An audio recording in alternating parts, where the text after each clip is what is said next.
Hi friends, good evening. Welcome to LTX classes. మనం already 11th class NCERT సిరీస్ని start చేసుకున్నాము, history సిరీస్ని. దాంట్లో భాగంగా చాప్టర్ 2 ఆల్రెడీ కంప్లీట్ చేసుకోవడం జరిగింది. ఒకవేళ ఆ వీడియో విన్నట్టయితే ఒకసారి మీరు వినండి. అండ్ ఈరోజు మనము 11th క్లాస్ ఎన్సీఆర్టీ హిస్టరీలో అంటే ఏన్షియంట్ ఇండియాకి సంబంధించి ఆర్ఎస్ శర్మ బుక్ ఏదైతే ఉందో దాంట్లో 3rd చాప్టర్ని మనం ఈరోజు డిస్కస్ చేయబోతున్నాం ఈ వీడియోలో. Before going to start the session today, ఒక important announcement from LTX classes ఏంటంటే యూపీఎస్సీ ఆఫ్లైన్ వైజాగ్లో స్టార్ట్ చేయడం జరిగింది. కొత్త బ్యాచెస్ స్టార్ట్ అవబోతున్నాయి from July 1st onwards. And UPSC offline వైజాగ్లో మీకు ఆఫర్ చేస్తున్న కోర్సెస్ ఏమేమి ఉంటాయి అంటే లైక్ ఏమేమి ఇంక్లూడ్ అయి ఉంటాయి దాంట్లో అంటే జిఎస్ అండ్ సీసాట్ కంప్లీట్గా కవర్ చేయడం జరుగుతుంది, including prelims and mains. And దాంతోపాటు మొత్తం సివిల్ సర్వీసెస్ ప్రిపరేషన్లో స్టార్టింగ్ నుండి ఎండింగ్ వరకు మీకు ఏవైతే స్టడీ మెటీరియల్ అవసరం పడుతుందో అన్ని బుక్స్ మొత్తం కంపైలేషన్ అంతా ఒక దగ్గర మీకు 19 బుక్స్ అంతా ఒక సెట్గా మీకు ఇవ్వడం జరుగుతుందన్నమాట. అండ్ క్లాస్ రూమ్స్ వచ్చేసి fully digitalized classrooms and air conditioned classrooms అయితే ఉంటాయి వైజాగ్లో కొత్త బ్రాంచ్లో. Here you can see this. And ఒకవేళ మీరు ఆఫ్లైన్లో జాయిన్ అవ్వాలి వైజాగ్లో అని అనుకున్నట్టయితే దెన్ మీరు ఒకసారి వైజాగ్కి వచ్చి డైరెక్ట్గా ఒక 1 వీక్ పాటు ఫ్రీ డెమో సెషన్ని అటెండ్ అవ్వచ్చు అనమాట. సో అక్కడ ఫ్యాకల్టీతోటి ఇంటరాక్ట్ అవ్వచ్చు, ఇంకా మిగతా స్టూడెంట్స్ ఎవరైతే ఉంటారో వాళ్ళతోటి మాట్లాడచ్చు, డిస్కస్ చేసి మెంటార్స్ తోటి మాట్లాడి you can decide whether to join or not అని చెప్పి. సో 1 వీక్ పాటు మీకు ఫ్రీ డెమో అయితే ఇవ్వడం జరుగుతుంది. అండ్ లొకేషన్ వచ్చేసి విశాఖపట్నంలో MVP colony sector 8 LTX classes. ఈజీగా మీరు ఫైండ్ అవుట్ చేయగలుగుతారు.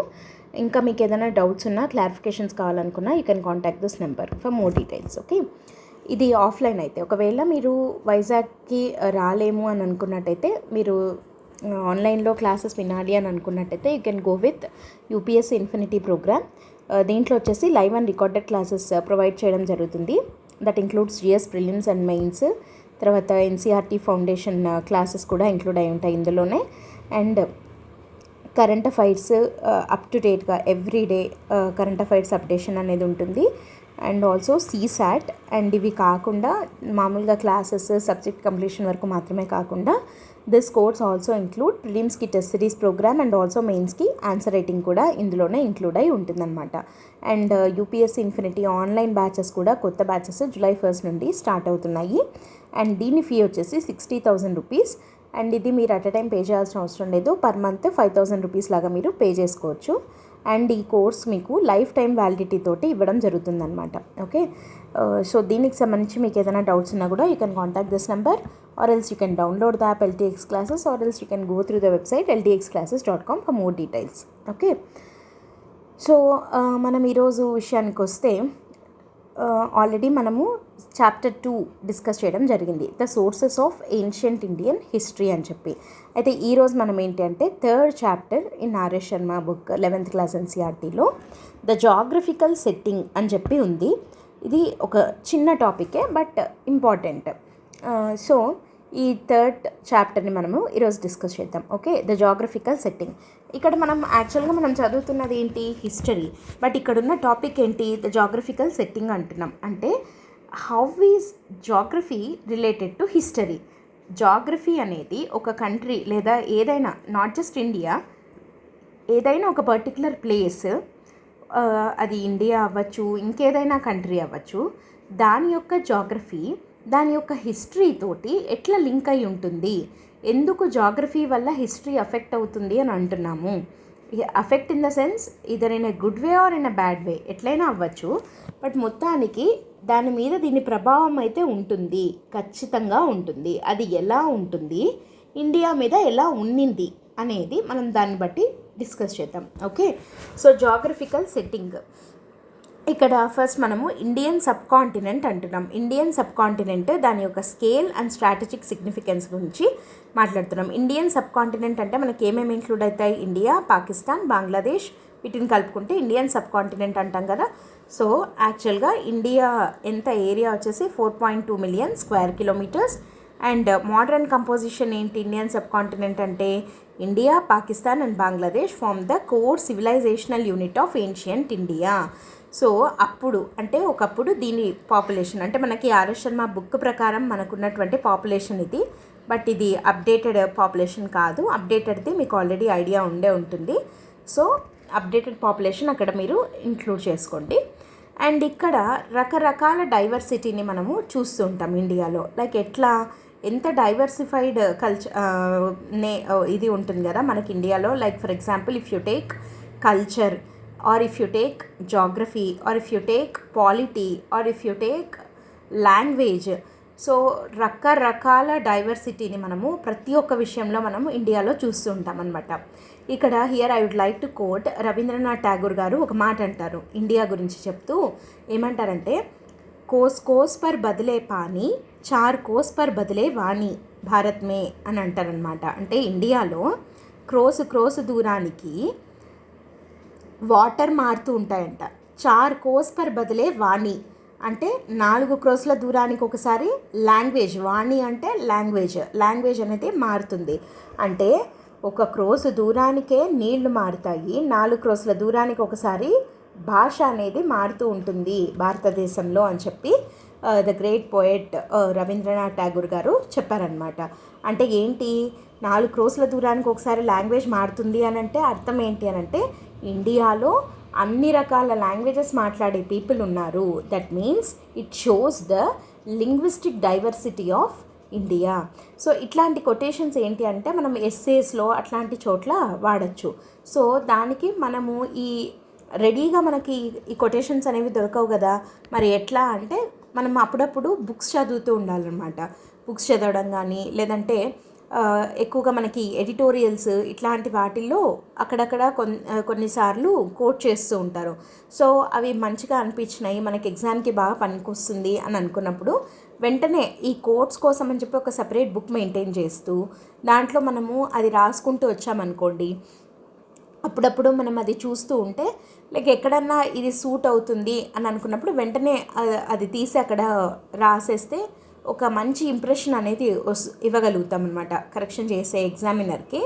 ఓకే, ఇది బాగుంది కదా కొటేషన్, కొంచెం డిఫరెంట్గా ఉంది. లైక్ ఎప్పుడు రెగ్యులర్గా రొటీన్గా యూస్ చేసే ప్రొవర్బ్స్ కానీ ఇట్లాంటి కొటేషన్స్ కానీ కాకుండా కొంచెం ఇట్లా డిఫరెంట్గా లెస్ నోన్వి వాడాము అంటే ఒక మంచి ఇంప్రెషన్ వస్తుంది. లైక్ మన కంటెంట్, ఒరిజినల్ కంటెంట్ అనేది మనము అట్లాంటి ఇంప్రెషన్ అనేది మనం ఇవ్వగలుగుతాం అనమాట ఎగ్జామినర్కి. ఓకే, సో ఇండియా యొక్క డైవర్సిటీ గురించి కానీ, ఇండియా యొక్క కల్చర్ గురించి కానీ మీరు అట్లా ఏదన్నా ఒక ఎస్సే లాంటిది ఏదన్నా వస్తే మీరు రాయాల్సి వచ్చినప్పుడు, లేదా ఎక్కడైనా మీరు మాట్లాడేటప్పుడైనా సరే ఇట్లాంటివి వాడితే మీ స్పీచ్ లేదా మీ ఎస్సే, మీ స్టైల్ ఆఫ్ రైటింగ్ అనేది ఇంకా మచ్ మోర్ ఎఫెక్టివ్గా, ఇంకా కొంచెం ప్రొఫెషనల్గా అనిపిస్తుంది అనమాట. అమెచ్యూర్స్ లాగా కాకుండా ప్రొఫెషనల్గా అనిపిస్తుంది అనమాట.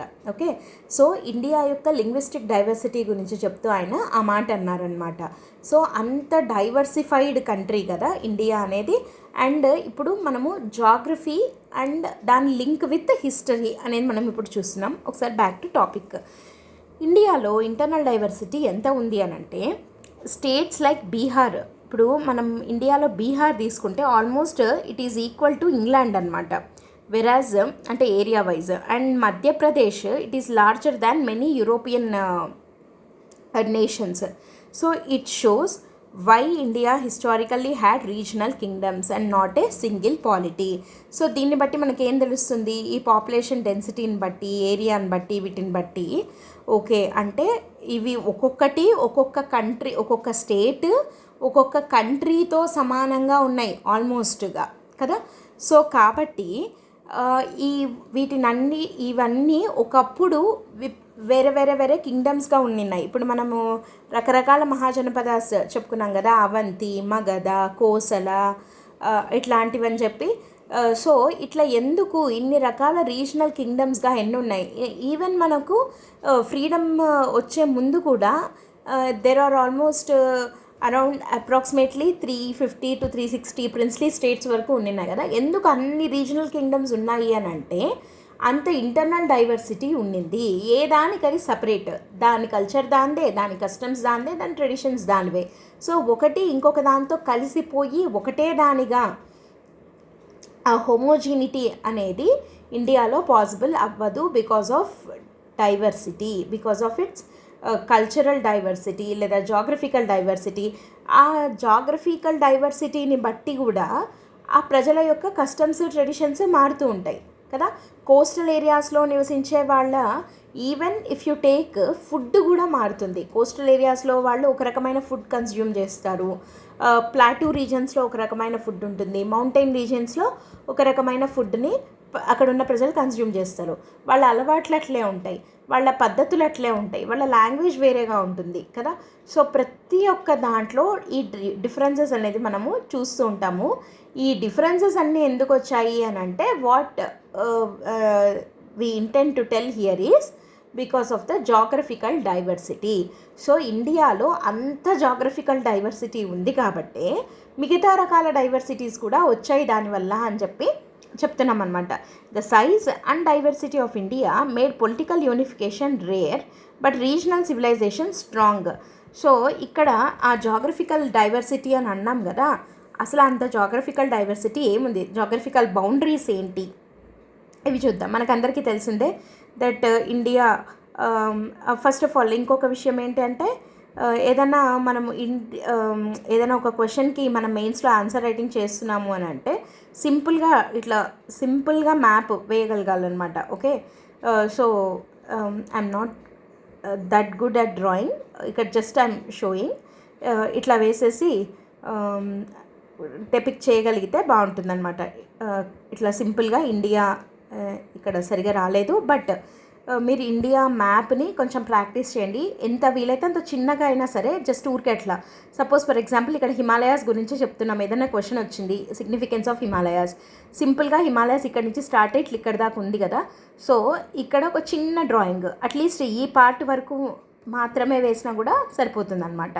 సో మనము ఆన్సర్ రైటింగ్కి ఈ డ్రాయింగ్స్, చిన్న చిన్న డ్రాయింగ్స్ లేదంటే ఫ్లో చార్ట్స్, తర్వాత సింపుల్గా ఇట్లా రే డయాగ్రామ్స్ లాగా వేయడం. ఇప్పుడు సిగ్నిఫికెన్స్ ఆఫ్ హిమాలయాస్ అనుకోండి, ఇట్లా పెట్టేసి దాని సిగ్నిఫికెన్స్ ఏంటి, ఇట్లా 1, నెంబర్ 2, నెంబర్ 3 ఇట్లా అని చెప్పి సింపుల్గా రాసేస్తే కూడా ఇట్లాంటి పిక్టోరియల్ రిప్రజెంటేషన్ అనేది ఏంటి అని అంటే కరెక్షన్ చేసే వాళ్ళకి ఓన్లీ ఇట్లా వర్బల్గా మొత్తం రాస్తూ పోయినట్టుగా కాకుండా ఇట్లా కొంచెం పిక్టోరియల్ రిప్రజెంటేషన్ కూడా ఉంది అంటే ఒక రకమైన గుడ్ ఇంప్రెషన్ వస్తుంది, ఎక్స్ట్రా వాల్యూ అడిషన్ లాగా అనిపిస్తుంది అనమాట ఇది ఆన్సర్కి. సో అడిషనల్గా ఒక 1 మార్క్ లేదా 2 మార్క్స్ అడిషనల్గా వచ్చేదానికి అవకాశం ఉంది కాబట్టి, సో ఏదైనా ఆన్సర్ రాసేటప్పుడు రిలవెంట్గా అనిపిస్తే వెంటనే ఒక చిన్న డ్రాయింగ్ లాగా పక్కన వేసేయడం అనేది అలవాటు చేసుకోండి. It's a very good practice in UPSC exams అనమాట.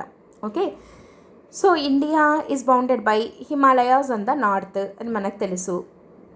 అండ్ ఈస్ట్కి వచ్చేసి ఏముంటుంది, బే ఆఫ్ బెంగాల్ ఉంటుంది, వెస్ట్కి వచ్చేసరికి అరేబియన్ సీ ఉంటుంది, అండ్ సౌత్లో వచ్చేసరికి ఇండియన్ ఓషన్ ఉంటుంది. సో 3 సైడ్స్లో it is surrounded by water bodies and 1 side వచ్చేసి హిమాలయాస్ కదా. సో దీన్నే మనం అందుకని పెనిన్సులా అని చెప్పి పిలుస్తాము, అవునా. సో 3 సైడ్స్ వాటర్ బాడీస్ ఉంటాయి అండ్ 1 సైడ్ వచ్చేసి హిమాలయాస్ ఆన్ ద నార్త్ అనమాట. అయితే ఇప్పుడు హిమాలయాస్ యొక్క రోల్ ఏంటి, ఇప్పుడు మనము మెల్లగా టాపిక్లోకి ఎంటర్ అవుతున్నాం. ఏంటంటే జాగ్రఫీ, హిస్టరీ, ఆ లింక్ ఏంటి అనేది ఇక్కడ చూస్తే తెలుస్తుంది. Himalayas they block the cold winds, keep Indo Gangetic plain warm. They also act as natural wall against the invasions. North India developed rich agricultural economies, early urbanism and long periods of cultural continuity. అంటే హిమాలయాల యొక్క సిగ్నిఫికెన్స్ని మనం చెప్తూ జాగ్రఫీకి, హిస్టరీకి 2 రకాలుగా మనం దీన్ని link చేస్తున్నాం. ఒకటి ఏంటి అని అంటే ఇక్కడ హిమాలయాస్ ఉండడం వల్ల దాని కింద ఉన్నటువంటి ఇండో-గాంగటిక్ ప్లెయిన్ ఏదైతే ఉందో ఆ ఇండో-గాంగటిక్ ప్లెయిన్ వార్మ్గా ఉండగలిగింది, అంటే వెచ్చగా చలి లేకుండా ఉండగలిగింది ఒకటి. రెండోది they act as natural wall against invasions, మన మీద దాడులు జరగకుండా ఇన్వేషన్స్కి అడ్డుగా హిమాలయాస్ అనేటివి ఉన్నాయి అని చెప్పి మనము ఇక్కడ హిమాలయాస్ రోల్ అని 2 పాయింట్స్ చెప్తున్నాం. సో ఇక్కడ ఇంకా బెటర్గా కావాలంటే ఈ పిక్చర్ని చూస్తే మీకు first physiographic divisions of India చూస్తే మనకు క్లియర్గా అర్థమవుతుంది. ఏమున్నాయి చూడండి, ఇక్కడ ద నార్దర్న్ మౌంటైన్స్ అంటే హిమాలయాస్, ఇక్కడ నుంచి ఇదంతా హిమాలయాసే కదా, ఇది మొత్తం హిమాలయాసే అవుతుంది. సో హిమాలయాస్ అనేది ఒక ఫిజియోగ్రఫిక్ డివిజన్స్ ఆఫ్ ఇండియాలో ఫస్ట్ది హిమాలయాస్ లేదా the northern mountains. Northern mountains అంటే నథింగ్ బట్ హిమాలయాసే. సెకండ్ది ఏంటి, ద నార్థరన్ ప్లెయిన్స్. ఇవి మౌంటైన్స్ అయితే ఈ పార్ట్ ఏదైతే ఉందో దీన్ని మనము ఇండో గ్యాంగటిక్ ప్లెయిన్ అని అంటాము. ఈ ఇండో గ్యాంగటిక్ ప్లెయిన్ అంటే గంగా నది పరివాహక ప్రాంతం అన్నమాట.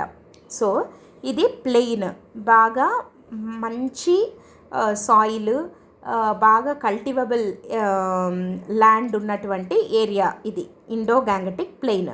సో దీనికి హిమాలయాలకి ఉండే లింక్ ఏంటి అని అంటే, ఇక్కడ మనకి సెంట్రల్ ఏషియా నుంచి కోల్డ్ విండ్స్ అనేవి వస్తూ ఉంటాయి. కోల్డ్ విండ్స్ని ఈ హిమాలయాస్ ఇంటర్సెప్ట్ చేస్తున్నాయి, అంటే అడ్డుకుంటున్నాయి. అవి ఇండియాలోకి ప్రవేశించకుండా హిమాలయాలు ఆపుతున్నాయి అన్నమాట ఈ సెంట్రల్ ఏషియా నుంచి వచ్చే కోల్డ్ విండ్స్ని. సో ఆ కోల్డ్ విండ్స్ని హిమాలయాస్ ఆపడం మూలంగా మాత్రమే, సో ఇక్కడ ఇవి ఆపేస్తున్నాయి కాబట్టి ఈ ఇండో గ్యాంగటిక్ ప్లెయిన్ ఏరియా వచ్చేసి వార్మ్గా ఉండగలిగింది. అదర్వైజ్ ఈ కోల్డ్ విండ్స్ కనుక ఇండియాలోకి ఎంటర్ అయ్యి కనుక ఉండుంటే, అంటే what if there are no Himalayas, హిమాలయాలే లేవనుకుందాం, ఇప్పుడు ఈ కోల్డ్ విండ్స్ రావడం వల్ల మనకి వింటర్స్ అనేవి ఇంకా చలిగా, విపరీతమైన చలిగా -డిగ్రీస్లోకి వెళ్ళిపోయి అక్కడ ఉన్నటువంటి ఫ్లోరా, ఫానా, బయోడైవర్సిటీ, తర్వాత అక్కడ కల్టివేషన్ కానీ అన్నీ కూడా ఇంపాసిబుల్ అయ్యేవి. ఇక్కడ లైఫ్ అనేది చాలా డేంజరస్గా మారేది in Indo Gangetic plain if there are no Himalayas for India. So Himalayas యొక్క సిగ్నిఫికెన్స్ ఏంటి అని అంటే, they are acting as natural barriers against what, రెండిటికి. ఒకటి వచ్చేసి cold winds from central Asia, రెండోది వచ్చేసి ఇన్వేషన్స్. ఒకప్పుడు అంటే ఏన్షియంట్ ఇండియాలో ఇన్వేషన్స్ని అడ్డుకున్నటువంటివి హిమాలయాలు. అండ్ ప్రస్తుతం కూడా మనకి కోల్డ్ విండ్స్ సెంట్రల్ ఏషియా నుంచి వచ్చే వాటిని అడ్డుకుంటూ ఇండో గ్యాంగటిక్ ప్లెయిన్స్ ఇలా ఉండడానికి కారణమయ్యాయి. అంతేకాక హిమాలయాస్లో నుంచి వచ్చే రివర్స్ ఏవైతే ఉంటాయో అవి ఇక్కడి నుంచి ఇట్లా కిందికి ఫ్లో అవుతాయి కదా రివర్స్. సో అట్లా ఫ్లో అయ్యే రివర్స్ హిమాలయాస్లో ఉండే ఆ మౌంటైన్ రీజియన్స్లో నుంచి మొత్తం వచ్చే ఆ సాయిల్ని అంతా పట్టుకొని వచ్చి ఈ ప్లెయిన్ ఏరియాలో వదిలిపెట్టేస్తాయి. సో ఇక్కడ ఉన్నటువంటి సాయిల్ని మనము అల్యూవియల్ సాయిల్ అని అంటాము. అల్యూవియల్ సాయిల్, ఈ అల్యూవియల్ సాయిల్ అనేది very very very rich in minerals. So అంత రిచ్ ఇన్ మినరల్స్ కాబట్టే అక్కడ పండే పంటలు కూడా చాలా అద్భుతంగా ఉంటాయి. చాలా మంచి లైక్ కల్టివబుల్ ఏరియా అని ఇండో గ్యాంగటిక్ ప్లెయిన్ని మనం ఎందుకు అంటాము అని అంటే, అల్యూవియల్ సాయిల్స్ ఉంటాయి. అండ్ ఇప్పుడు పంటలు బాగా పండాలంటే ఏంటి, ఫస్ట్ సాయిల్ బాగుండాలి, రెండోది డ్రైనేజ్ సిస్టమ్ అంటే బాగా వాటర్ సప్లై ఉండాలి. సో పెరెన్నియల్ రివర్స్ కదా మనకి హిమాలయాస్ నుంచి వచ్చేవన్నీ కూడా పెరెన్నియల్ అంటే లైక్ రౌండ్ ద ఇయర్ మొత్తము సంవత్సరం అంతా పారుతూనే ఉంటాయి. గంగా కానీ, గంగా యొక్క ట్రిబ్యూటరీస్ కానీ ఇవన్నీ కూడా కదా. సో కాబట్టి మనకి వాటర్ సప్లైకి ఏమాత్రము ఇబ్బంది లేదు. సో ఇంకా ఆల్రెడీ రిచ్ ఇన్ మినరల్స్ అని అంటున్నాము కాబట్టి పంటలు చాలా బాగా పండుతాయి ఈ ఇండో గ్యాంగటిక్ ప్లెయిన్లో. సో ఇప్పుడు దీనికి హిస్టరీకి లింక్ ఏంటి అని అంటే, మనము మగధ అనేది అన్నిటికన్నా పెద్ద మహాజనపద, ఐ మీన్ పెద్ద in the sense area wise అనే కాదు, స్ట్రాంగ్ అని చెప్పుకున్నాం కదా. అన్ని మహాజనపదాల్లోకి గ్రేటెస్ట్ మహాజనపద ఏది అని అంటే మగధ అని చెప్పుకున్నాము. సో మగధ కానీ ఇంకా మహాజనపదాస్ మిగతావి ఏవి తీసుకున్నా కూడా మహాజనపదాస్ అన్నీ ఎక్కువగా కల్టివబుల్ రీజియన్స్ ఏవైతే ఉంటాయో, బాగా పంటలు పండే areas, rich I mean soil కానీ, తర్వాత రివర్స్ కానీ బాగా ఉన్నటువంటి ఏరియాస్, ఆ జాగ్రఫీ ఎక్కడైతే బాగుంటుందో అక్కడ మహాజనపదాస్ ఏర్పడ్డాయి. So geography is definitely linked with history అని చెప్పి మనము ఖచ్చితంగా చెప్పి తీరచ్చు కదా. సో ఇండో గ్యాంగటిక్ ప్లెయిన్ అనేది చాలా రిచెస్ట్ రీజియన్, బాగా మంచి సస్యశ్యామలంగా ఉండే ఫిజియోగ్రఫిక్ డివిజన్ ఆఫ్ ఇండియా అని చెప్పి మనం అంటున్నాము. నెక్స్ట్ థర్డ్ ఫిజియోగ్రఫిక్ డివిజన్ వచ్చేసి ద గ్రేట్ ఇండియన్ డెజర్ట్. ఇది థార్ డెజర్ట్ ఉంది కదా, ద గ్రేట్ ఇండియన్ డెజర్ట్, ఇది third physiographic division of India. నెక్స్ట్ది వచ్చేసి ద డెక్కన్ ప్లాటూ. ఇది పీఠభూమి, డక్కన్ పీఠభూమి అని అంటాం. దీన్ని మనము డక్కన్ ప్లాట్యూ అని చెప్పి పిలుస్తాం. And next the coastal plains. ఈ డక్కన్ ప్లాట్యూ అంటే ఏంటి? ఇది బసాల్టిక్ లావా ఫార్మేషన్ వల్ల, అంటే లావా అనేది లైక్ వోల్కెనో ఎరప్షన్ తర్వాత అది ఇట్లా ఫ్లో అయ్యి మొత్తం ఇదొక పీఠభూమిలాగా ఫామ్ అయిందనమాట. దీన్నే డక్కన్ ప్లాటూ అని చెప్పి పిలుస్తాం అనమాట. ఓకే, మళ్ళీ నెక్స్ట్ది వచ్చేసి the coastal plains. Coastal plains అంటే ఇట్లా తీర ప్రాంతం, ఇటువైపు వెస్ట్ కోస్టల్ ప్లెయిన్, ఇటువైపు వచ్చేసి eastern coastal plain. Bay of బెంగాల్కి డక్కన్ ప్లాట్యూకి మధ్యలో ఉండేది వచ్చేసి ఈస్టర్న్ కోస్టల్ ప్లెయిన్. అరేబియన్ సీకి డక్కన్ ప్లాట్యూకి మధ్యలో ఉండేది వచ్చేసి వెస్ట్రన్ కోస్టల్ ప్లెయిన్. సో ఇవి కోస్టల్ ప్లెయిన్స్ అంటే. అండ్ నెక్స్ట్ వచ్చేసి islands. Next physiographic division islands. Islands అంటే ఇక్కడ ఉన్నాయి కదా మనకు అండమాన్ అండ్ నికోబార్ ఐలాండ్స్, ఇక్కడ వచ్చేసి లక్షద్వీప్ ఐలాండ్స్. ఇవి ఇండియా యొక్క ఫిజియోగ్రఫిక్ డివిజన్స్ అనమాట. అంటే ఇండియాలో ఇంత జాగ్రఫికల్ డైవర్సిటీ ఉంది. ఇక్కడ చూస్తే మౌంటైన్స్, ఓకే, అండ్ ఇక్కడ వచ్చేసి ప్లెయిన్ ఏరియా, ఇక్కడ వచ్చేసి మళ్ళీ పీఠభూమి ప్లాటూ రీజన్, ఇక్కడ వచ్చేసి ఇక్కడేమో విపరీతమైన చలి అండ్ హిమాలయాస్ ఫామ్ అయ్యాయి ఇక్కడ. ఎందుకు? Because of their high altitude. అది వచ్చి ఎయిర్ వచ్చి ఇక్కడికి రావడం వల్ల ప్రెసిపిటేషన్, అంటే వర్షం పడాలి, మామూలుగా వర్షం పడకుండా అక్కడ ఏమవుతుంది, because of their high altitude అది పైననే మంచుగా ఫామ్ అయిపోయి ప్రెసిపిటేషన్ రెయిన్ఫాల్ లాగా కాకుండా స్నోఫాల్ అవుతుంది. సో అట్లా పడి అది అంతా కొండల మీద ఉండిపోయి అవి హిమాలయాస్, ద అబోర్డ్ ఆఫ్ స్నో అంటాం. హిమ అంటే మంచు కదా. సో అట్లా హిమాలయాస్ ఫామ్ అయ్యాయి ఇక్కడ. అండ్ ఇక్కడ వచ్చేసి ప్లెయిన్ ఏరియా, ఇక్కడేమో చలి. ఇక్కడ డెజర్ట్ విషయానికి వచ్చేసరికి డే టైం అంతా విపరీతమైన వేడి ఉంటుంది, నైట్ టైం వచ్చేసరికి విపరీతమైన కోల్డ్ ఉంటుంది. సో ఇది డెజర్ట్, ఇక్కడేమో ఇంత డైవర్సిటీ ఉంది. అండ్ కోస్టల్ ప్లెయిన్స్, ఇక్కడేమో కోస్టల్ ప్లెయిన్, ఇక్కడేమో మౌంటైన్స్, ఇక్కడేమో ఐలాండ్స్. ఇక్కడ మెయిన్ ల్యాండ్ నుంచి సంబంధమే లేకుండా చిన్న ఐలాండ్స్. సో ఇంత జాగ్రఫికల్ డైవర్సిటీ ఇండియాలో ఉంది. These are the physiographic divisions of India యొక్క ఫిజియోగ్రఫిక్ డివిజన్స్. అంటే ఇట్లా మ్యాప్ వేసి మనం ఐడెంటిఫై చేసి వాటి యొక్క సిగ్నిఫికెన్స్ ఏంటి అని చెప్పి మనం రాయాల్సి ఉంటుందన్నమాట. ఓకే, అండ్ ఇప్పుడు నెక్స్ట్ విషయానికి వద్దాము. ఏంటది అని అంటే, ఇప్పుడు mountain passes, corridors for invasion and cultural exchange. మరి ఇప్పుడు హిమాలయాస్ అడ్డంగా ఉన్నాయి, ఇన్వేషన్స్ అవ్వనివ్వలేదు అని అన్నాం కదా. మరి కల్చరల్ ఎక్స్చేంజ్ ఎట్లా అయ్యింది అంటే, మనకు వేరే కంట్రీస్కి మధ్య how did cultural exchange happen అంటే, ఇక్కడ కొన్ని పాసెస్ వల్ల అది సాధ్యపడింది. మౌంటైన్ పాసెస్ అంటే ఏంటి అని అంటే, కొండల మధ్య ఒక దాని మీద నుంచి ఇంకో దాని మీదకి పోవడం కోసం ఏర్పరచుకున్న మార్గంని we call it as a pass అన్నమాట. సో అట్లాంటి పాసెస్లో కొన్ని ఇంపార్టెంట్ పాసెస్ వచ్చేసి Khyber pass, Gomal pass, Bolan pass, Karakoram pass, Hindu Kush, ఇట్లాంటివి కొన్ని ఇంపార్టెంట్ మౌంటైన్ పాసెస్ ఉన్నాయి.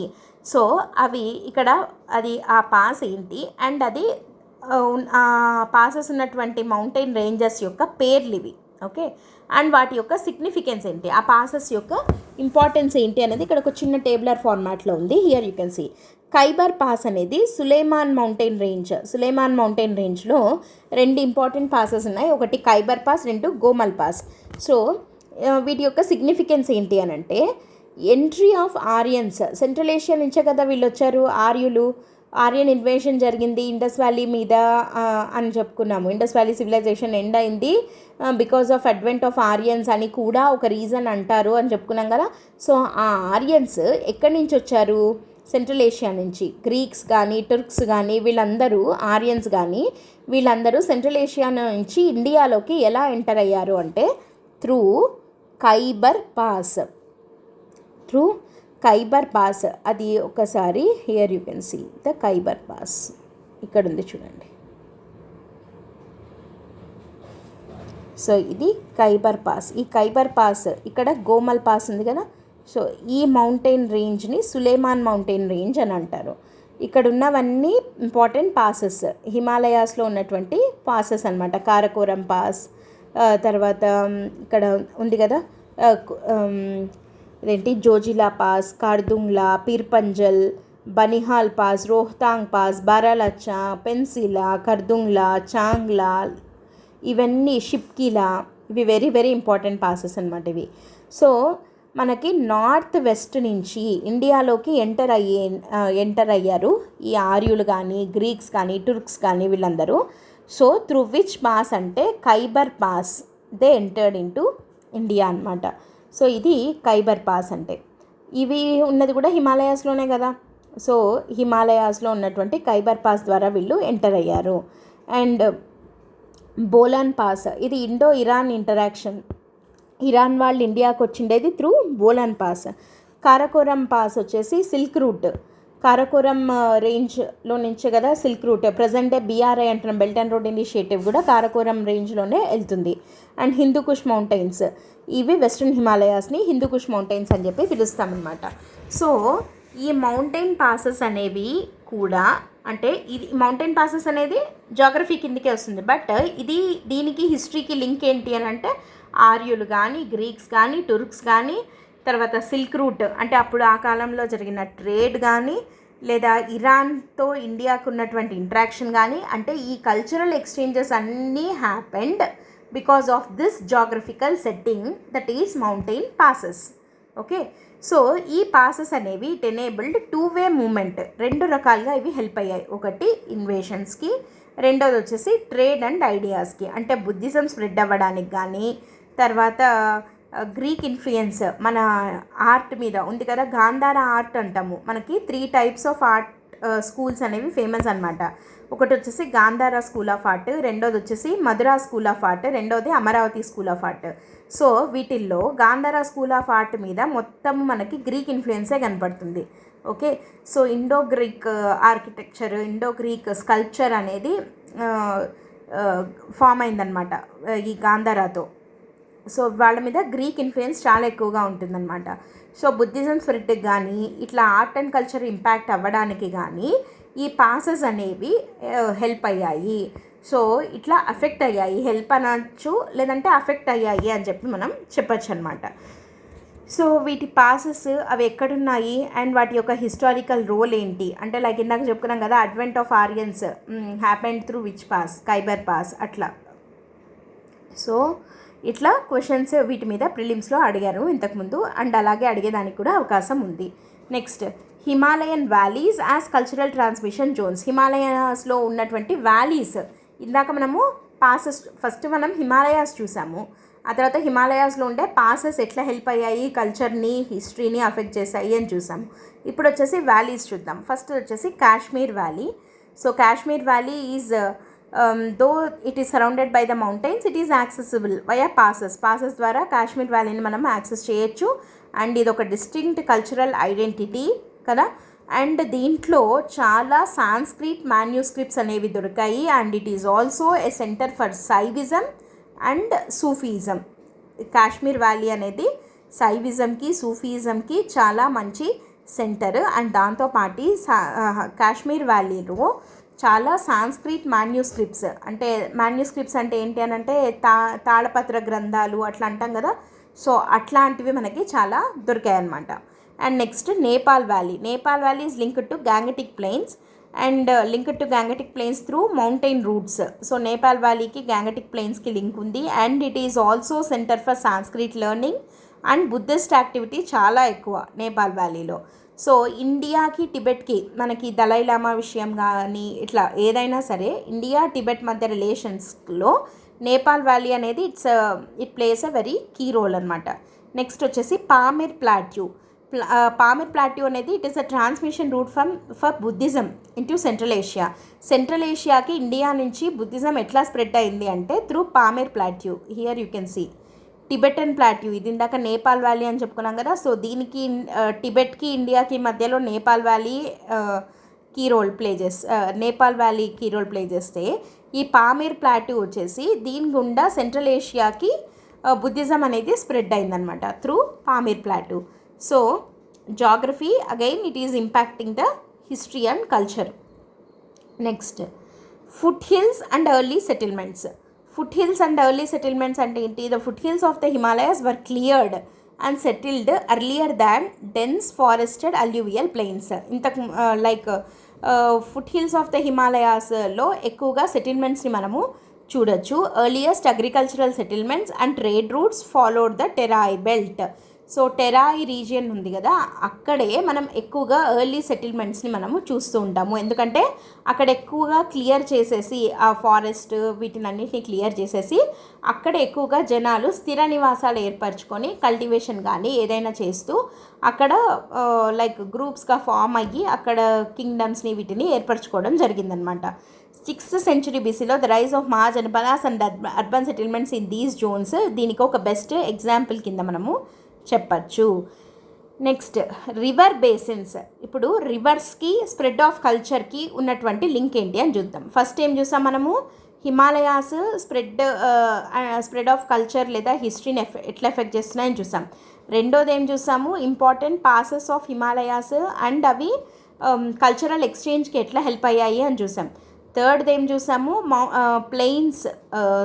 వ్యాలీస్ అండ్ ప్లాటూస్ అండ్ అవి కల్చర్ని ఎట్లా ఎఫెక్ట్ చేస్తాయని చూసాం. అండ్ ఇప్పుడు వచ్చేసి రివర్స్. ఈ రివర్స్ వల్ల స్ప్రెడ్ ఆఫ్ కల్చర్ ఎలా జరుగుతుంది అని చూద్దాం. ఇండస్ రివర్ అనుకుందాం. ఇండస్ రివర్ లో పండే అగ్రికల్చర్ ఏంటి? వీట్, బార్లే. అండ్ దానికి అక్కడ టూల్స్ రిక్వైర్డ్ ఏంటి? స్టోన్, కాపరు. సో ఇక్కడ హరప్పన్ కల్చర్ అనేది స్టార్ట్ అయింది. వెరాస్ వెస్ట్రన్ గ్యాంగటిక్ ఏరియా తీసుకున్నాం అనుకోండి, వేదిక్ కల్చర్ మొదలైంది. అంటే వేదిక్ పీరియడ్ స్టార్ట్ అయింది వెస్ట్రన్ గ్యాంగటిక్ రీజియన్లోనే. మిడిల్ గ్యాంగటిక్ రీజియన్ తీసుకుంటే పోస్ట్ వేదిక్, అంటే వేదిక్ పోస్ట్ వేదిక్, వేదిక్ తర్వాత మహాజనపదాస్ రీజియన్ ఏదైతే ఉందో అది మిడిల్ గ్యాంగటిక్ రీజియన్లో ఎక్కువగా ఇది చూస్తున్నాం. అండ్ లోవర్ గంగా లేదా బ్రహ్మపుత్ర రీజియన్లో గుప్తా పీరియడ్ ఆన్వర్డ్స్. సో మనము హిస్టరీ అనేది ఎట్లా ట్రాన్స్మిట్ అవుతూ వచ్చింది చూడండి. ఇండస్ రివర్ దగ్గరేమో హరప్పన్ కల్చరు, వెస్ట్రన్ గ్యాంగటిక్ రీజియన్లో వేదిక్ పీరియడ్ అయితే మిడిల్ గ్యాంగటిక్లో పోస్ట్ వేదిక్, లోవర్ గంగా లేదా బ్రహ్మపుత్ర రీజియన్స్లో వచ్చేసి గుప్తా టైంలో ఈ ఏరియా అనేది చాలా లైక్ బాగా డెవలప్ అయింది అని చెప్పచ్చు. So agriculture and settlement moved west to east aligned with technological evolution from copper to iron. So copper నుండి ఐరన్కి మారింది కదా. సో కాపర్ నుండి ఐరన్కి మారింది అండ్ వెస్ట్ నుంచి ఈస్ట్కు మూవ్ అవుతూ వచ్చింది. మెల్లమెల్లగా ఈ సెటిల్మెంట్స్ అనేవి వెస్ట్ నుండి ఈస్ట్కు మొదలవుతూ వచ్చాయన్నమాట. ఎంపైర్స్ లైక్ మగధ కానీ Maurya, Gupta they thrived to access the fertile plains and resources. So ఈ మహాజనపదాస్ మధ్య గొడవలు ఎందుకు జరిగేవి అని అంటే ఈ రిసోర్సెస్ కోసం జరిగేవన్నమాట. ఫర్టైల్ ప్లెయిన్స్ మీద మీరు ఎప్పుడైనా చూడండి, ఎక్కడైనా సరే పెద్ద పెద్ద యుద్ధాలు రివర్స్ని ఆనుకొని ఉన్నటువంటి రీజియన్స్ మీద ఎవరికి పట్టు ఉండాలి అనే దానికోసమే జరిగింది. For example if you take in south India, పెద్ద యుద్ధం మనకు సౌత్ ఇండియా అనగానే మనకు గుర్తొచ్చేది తల్లికోట వార్ కదా, బ్యాటిల్ ఆఫ్ తల్లికోట. ఈ బ్యాటిల్ ఆఫ్ తల్లికోట మనకి దేనికోసం జరిగింది? రాయచూర్ దోఆబ్ కోసం జరిగింది. రాయచూర్ దోఆబ్ అంటేనే ఏంటి? రెండు నదులు కలిసే ప్లేస్ని దోఆబ్ అంటాం. సో రాయచూర్ దోఆబ్లో ఏ రెండు నదులు కలుస్తాయి? కృష్ణ, తుంగభద్ర రెండు కలిసే ప్లేస్. సో రెండు నదులు కలిసే ప్లేస్ అంటే it's a most fertile region అనమాట. సో ఎందుకు ఆ రీజియన్ కోసమే యుద్ధాలు జరిగేవి అని అంటే అక్కడ పంటలు బాగా పండుతాయి, ఆబ్వియస్లీ అక్కడ పన్నులు ఎక్కువగా వసూలు చేయొచ్చు. సో రిచ్ అంటే ఆ రాజ్యం యొక్క సంపదని, వెల్త్ని పెంచుకోవచ్చు కాబట్టి దాని మీద పట్టు సాధించాలి. అండ్ దాన్ని ఎక్స్పోర్ట్స్, ఇంపోర్ట్స్, ట్రేడ్ రూట్లో అది ఉండడం వల్ల దానికి అంటే స్ట్రాటజికల్ అడ్వాంటేజ్, రకరకాలుగా దానికి అడ్వాంటేజెస్ ఉంటాయి కాబట్టి వాటర్ వేనే మనం ఎక్కువగా యూజ్ చేసేవాళ్ళు కాబట్టి ఒకప్పుడు ఎక్స్పోర్ట్ అండ్ ఇంపోర్ట్స్కి కానీ వాటికి. సో రివర్స్ని ఆనుకున్నటువంటి ఏరియాల కోసం కానీ ఎక్కువగా యుద్ధాలు జరిగేవి అండ్ మేజర్ కింగ్డమ్స్ కూడా అక్కడే ఉంటాయి. So again here we are witnessing the interesting link between the geography and the history. Okay, next rivers as economic arteries and political boundaries. ఇంతసేపు మనం చెప్పుకున్నది అదే. రివర్స్ని దేనికి వాడేవాళ్ళు? ట్రాన్స్పోర్ట్కి, అంటే మిలిటరీకి కానీ, ట్రేడ్, మైగ్రేషన్, ఇట్లా దేనికైనా ట్రాన్స్పోర్టేషన్. ఒకప్పుడు రోడ్స్ అంత ఉండేవి కాదు కాబట్టి రివర్స్నే మోడ్ ఆఫ్ ట్రాన్స్పోర్ట్గా వాడేవాళ్ళు అనమాట. తర్వాత అగ్రికల్చర్కి రివర్స్ ఎందుకు పనికొస్తాయి అంటే న్యాచురల్ ఇరిగేషన్ ఉంటుంది. తర్వాత కెనాల్స్, కాలువలు తవ్వచ్చు, రివర్స్ వాటర్ని డైవర్ట్ చేయొచ్చు కాబట్టి. Next settlements, most ancient Capitals example Pataliputra కానీ వారణాసి కానీ ఇవన్నీ కూడా రివర్ బేస్డే ఉంటాయి. ఇందాకే మనం చెప్పుకున్నాం అది. తర్వాత బౌండరీస్, అంతేకాకుండా ఒక రాజ్యానికి ఇంకో రాజ్యానికి మధ్య బౌండరీస్గా కూడా రివర్సే ఉండేవి. So example Kalinga in between Mahanadi and Godavari. So నీ రాజ్యం ఎక్కడి నుంచి ఎక్కడి దాకా అంటే మహానది నుంచి గోదావరి రివర్ దాకా ఉన్న రీజియన్ అంతా నాది. ఇట్లా బౌండరీస్ చెప్పుకోవడానికి కూడా రివర్స్ ఉండేవన్నమాట. So they also caused floods. కానీ ఈ రివర్స్ వల్ల ఉపయోగం ఏంటి అని అంటే దే ఆర్ ఎకనమిక్ ఆర్టరీస్ అని అంటున్నాం. ఇప్పుడు మనకు హార్ట్కి ఆర్టరీస్ ఎంత ఇంపార్టెంటో ఒకప్పుడు రాజ్యాలకు ఎకానమీకి ఆర్టరీస్ లాంటివి రివర్స్ అని చెప్తున్నాం అనమాట.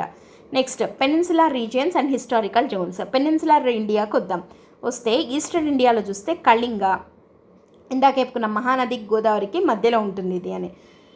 So it is a strong maritime and urban tradition under Satavahanas ఎక్కువగా దీన్ని రూల్ చేశారు. అండ్ ఆంధ్ర విషయానికి వస్తే గోదావరి కృష్ణాకి మధ్యలో ఉండింది. And it is very mineral rich dense settlements ఎక్కువగా మనము ఆంధ్ర రీజియన్లో చూస్తాము. తర్వాత తమిళనాడు విషయానికి వస్తే సౌత్ తమిళనాడు, నార్త్ తమిళనాడు. సౌత్లో కావేరీ నది ఉండింది. సో ఇది చోళాస్ యొక్క హార్ట్లాండ్ అనమాట. అండ్ నార్త్ తమిళనాడు వచ్చేసి అప్లాండ్, ఇది పైన పక్క, ఇది పల్లవాస్ యొక్క క్యాపిటల్ రీజియన్ నార్త్ తమిళనాడు అనేది. ఓకే. అండ్ నెక్స్ట్ వెస్ట్రన్ ఇండియాకి వస్తే మహారాష్ట్రలో ఏమేమి రివర్స్ ఉండేవి? తపతీ నది, భీమరది నది అంటాం కదా. సో ఇది శాతవాహనాస్ యొక్క పవర్ బేస్గా ఉండిందనమాట ఒకప్పుడు మహారాష్ట్ర. నెక్స్ట్ కర్ణాటకకు వస్తే కృష్ణా, తుంగభద్ర నదులు they served as military frontier. Tungabhadra నదినే వాళ్ళు ఇప్పుడు మనకి హిమాలయాస్ ఎట్లయితే ఒక న్యాచురల్ బ్యారియర్గా అడ్డుకున్నాయి అని చెప్తున్నామో, అట్లా తుంగభద్ర నదిని కూడా స్ట్రాటజికల్గా వేరే రాజ్యాలు వాళ్ళ మీద ఫోర్ట్స్ మీద అటాక్ చేయకుండా అట్లా నదులనే వాడుకునేవాళ్ళు అనమాట.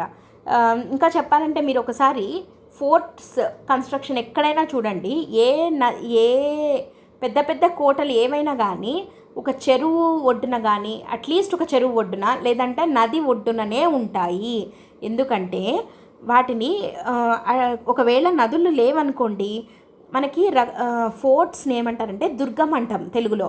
సో ఈ దుర్గాలు గిరిదుర్గం అని, వనదుర్గం అని, జలదుర్గం అని అట్లా రకరకాలుగా ఉండేవి. అంటే కొన్ని రాళ్లతో కొండల మధ్యలో కట్టేవాళ్ళు ఫోర్ట్ని. బికాస్ ఆ కొండలే ఒక న్యాచురల్ బ్యారియర్గా శత్రు దేశాలు అటాక్ చేయకుండా అట్లా అడ్డుకునేవి.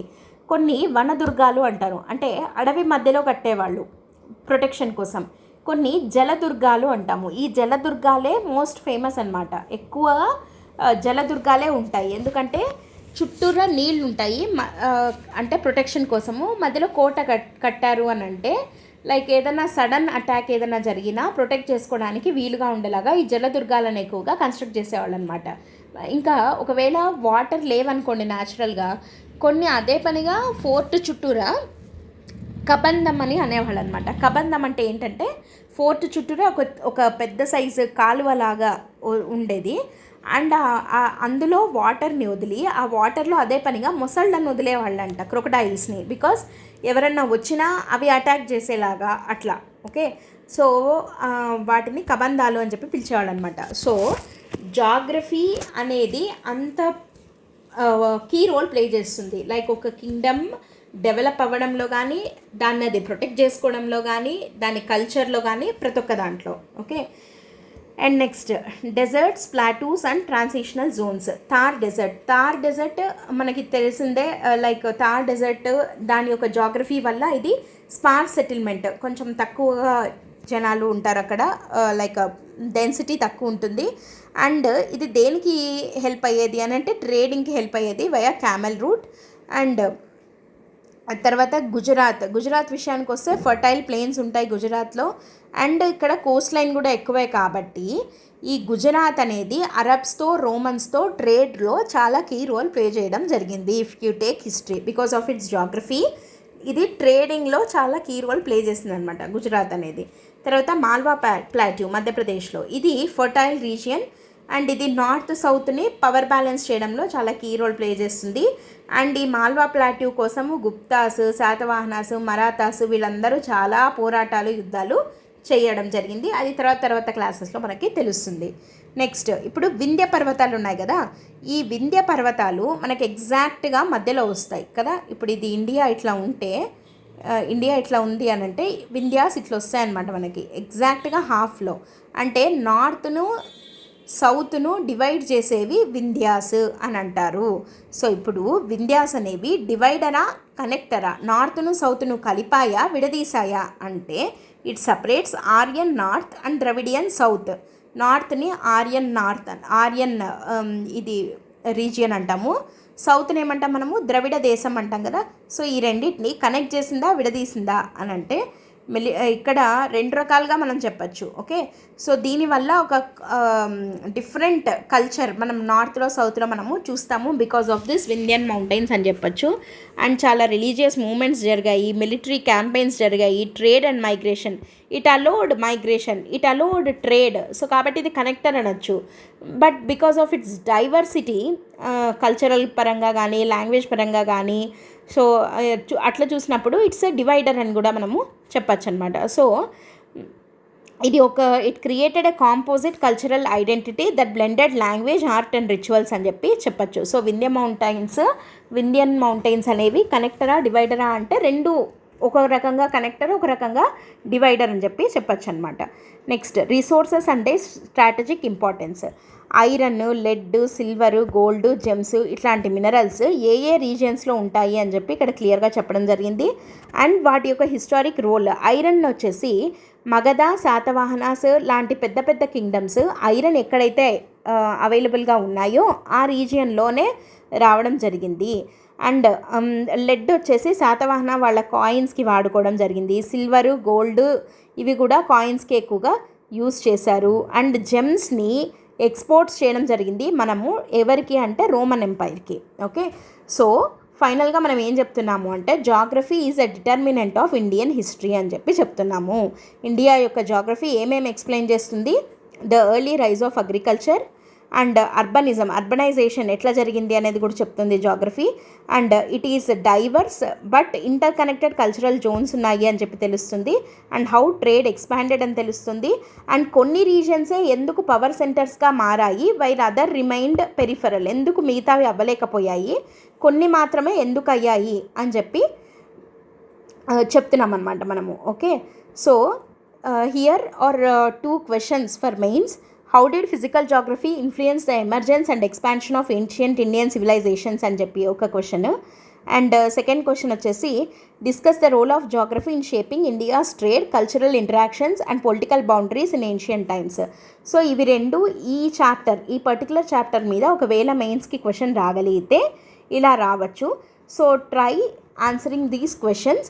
ఒకవేళ మీకు రెఫరెన్స్కి కావాలి అని అంటే ఒక చిన్న మోడల్ ఆన్సర్ లాగా ఇక్కడ ఇవ్వడం జరిగింది, like how the structure should be అని చెప్పి. You can go through the PDF if you have any doubts.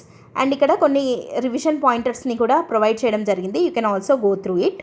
And మనము వాల్యూ అడిషన్కి ఏం చేయొచ్చు అని చెప్పుకున్నాం కదా. సో ఇట్లా ఏన్షియంట్ రూట్స్వి మ్యాప్ వేయడము, ఫిజియోగ్రఫిక్ డివిజన్స్ చూపించడము, రిసోర్స్ మ్యాప్ వేయడము, అంటే లైక్ గోల్డ్ ఎక్కడ దొరుకుతుంది, ఐరన్ ఎక్కువగా ఎక్కడ దొరుకుతుంది, అట్లాంటివి మ్యాప్లో ఐడెంటిఫై చేయడము, ఇట్లాంటివి వేస్తే మంచి వాల్యూ అడిషన్ ఉంటుందన్నమాట ఆన్సర్స్కి. So try out these. And ఈ 2 క్వశ్చన్స్ ఆన్సర్ చేయడానికి ట్రై చేయండి. ఓకే, సో నెక్స్ట్ వీడియోలో మనము 4th చాప్టర్ని డిస్కస్ చేద్దాం. Okay, that's it for today. Before going to end the session today, ఒక ఇంపార్టెంట్ అనౌన్స్మెంట్ ఏంటంటే NCERT foundation course 6th to 12th classes బైలింగ్యువల్గా మీకు ఇవ్వడం జరుగుతుందన్నమాట క్లాసెస్ అనేవి. అండ్ ప్రతి ఒక్క క్లాస్ కూడా యూపీఎస్సీ ఫ్యాకల్టీ చేతే చెప్పించడం జరుగుతుంది. ఫీజు వచ్చేసి only 3,000 rupees, but the course is valid for 3 months. Okay, so దీనికి సంబంధించి ఏదైనా డౌట్స్ ఉన్నా కూడా you can contact this number, or else you can go through the website ltxclasses.com, or you can download the app LTX Classes for more courses. Okay, that's it for today. Thanks for listening. All the best. Bye.